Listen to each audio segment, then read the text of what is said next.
आकाशवाणी नागपूर हेमांगी कुलकर्णी आपल्याला ठळक बातम्या देत आहे। देशाला आज काँग्रेस विचाराची गरज असल्याचं महाराष्ट्र प्रदेश काँग्रेस कमिटीचे अध्यक्ष हर्षवर्धन सपकाळ यांनी म्हटलंय।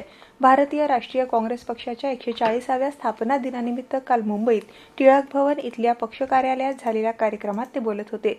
मनरेगातील महात्मा गांधी यांचं नाव कायम ठेवण्यासाठी आणि कामगारांच्या हक्कासाठी काँग्रेस वचनबद्ध असल्याचं सपकाळ यावेळी म्हणाले। वर्धा जिल्हा सामान्य रुग्णालयात अलीकडे लागलेल्या आगीच्या पार्श्वभूमीवर पालकमंत्री डॉ. पंकज भोयर यांनी घटनास्थळाची पाहणी करून जिल्हाधिकारी कार्यालयात आढावा बैठक घेतली। या बैठकीत त्यांनी जिल्ह्यातील सर्व शासकीय रुग्णालयांचं फायर, इलेक्ट्रिक आणि इमारत ऑडिट तातडीने करण्याचे निर्देश दिले।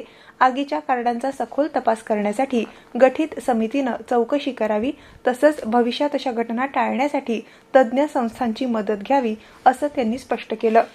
गोंदिया इथल्या दीनबंधू अभ्यासिकेत विद्यार्थ्यांच्या अभ्यासासाठी वातानुकूलित, अद्ययावत आणि प्रशस्त अभ्यास कक्षांची सुविधा उपलब्ध करून देण्यात आली आहे।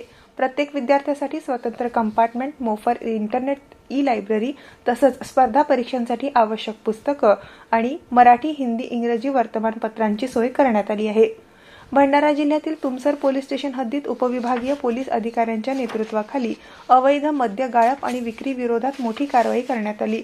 डोंगराळ शिवारातील टुमणी नाल्याजवळील जंगल परिसरात 2 ठिकाणी छापे टाकून 6.5 लाख रुपयांचा मुद्देमाल जप्त करण्यात आला आणि सामग्री नष्ट करण्यात आली।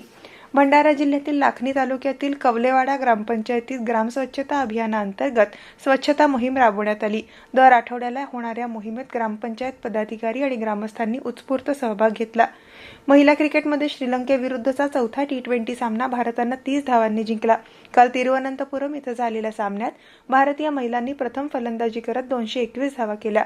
प्रत्युत्तरादाखल आलेला श्रीलंकेचा संघ निर्धारित षटकात 191 धावाच करू शकला। या विजयासोबत भारतानं 5 सामन्यांच्या मालिकेत 4-0 अशी विजयी आघाडी घेतली आहे। याबरोबरच हे ठळक बातमीपत्र संपलं। या पुढील ठळक बातमीपत्र 11:58 ऐकता येईल। नमस्कार।